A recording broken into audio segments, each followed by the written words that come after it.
Nouveaux arrivages Blu-ray, c'est parti. On commence avec Sinners, le film qui a fait débat aux Oscars. Bon, en vrai, malgré quelques vidéos où j'ai pu un peu cracher sur le film, je l'aime beaucoup, je l'apprécie, seulement je trouve que voilà, la longueur fait que c'est le principal défaut du film. Mais je suis super content qu'il arrive enfin dans la collection parce que c'est un film qu'il faut quand même absolument voir et je trouve qu'il y a une très bonne maîtrise de la photographie sur notamment les couleurs de nuit.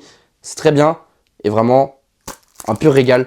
Parfait pour le son, etc. C'est une vraie expérience sonore. Donc, voilà.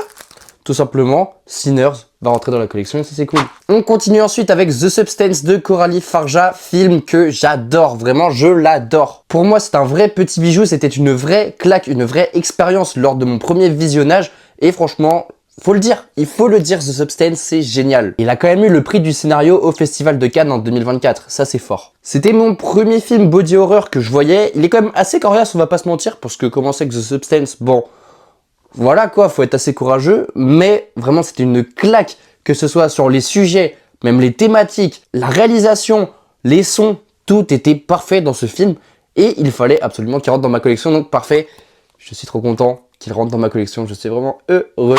Et on finit avec l'une des claques de l'année dernière, à savoir Fantastic Four First Steps. Ouais, pour moi, c'est du réussi, c'est du Marvel réussi, du très grand Marvel à l'image de Thunderbolts. Et non, franchement, je l'adore ce film, je l'adore, j'aime beaucoup l'esthétisme, surtout des années 60, un petit peu dystopique, futuriste, j'aime énormément. Et même en soi, l'histoire, c'est quand même la première famille de Marvel, et je trouve que c'est un film qui lui rend parfaitement hommage, que ce soit les références aux comics ou même juste le film en lui-même. Je trouve que c'est vraiment réussi. Un grand merci à mon ami qui me les a offerts. Vraiment, merci. C'est un sans faute en termes de choix. Et vous, dites-moi votre préféré parmi les trois et abonnez-vous pour ne rien rater.